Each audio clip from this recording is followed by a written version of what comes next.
Texnologik savodxonlik va kibergigiyena. Bolamizni bugun kim tarbiyalayapti?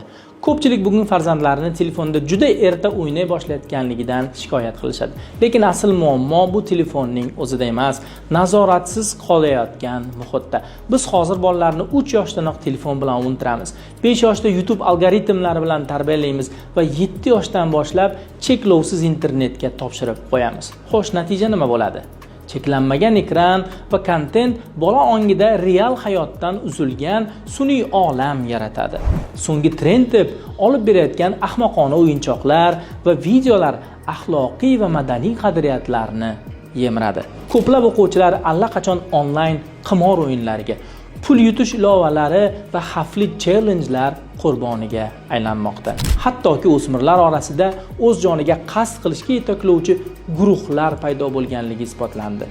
McAfee, Pew Research, Stanford tadqiqotlariga ko'ra, 9 yoshgacha bo'lgan har 10 ta bolaning 8 nafarida gadjetlarga qaramlik ko'rinmoqda. 60% o'quvchi o'z profilida shaxsiy ma'lumotlarni himoyasiz qoldirdi. Bu endi tanlov emas, bu zaruriyat.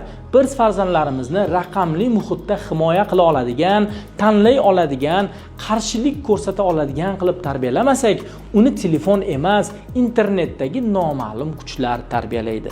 Yakubov School bolalarga qayerda to'xtash kerakligini, qanday kontent umuman unga mos kelmasligini, o'zini qanday qilib himoya qilishi lozimligini, shaxsiy chegarani texnologiyada ham saqlashini o'rgatadi.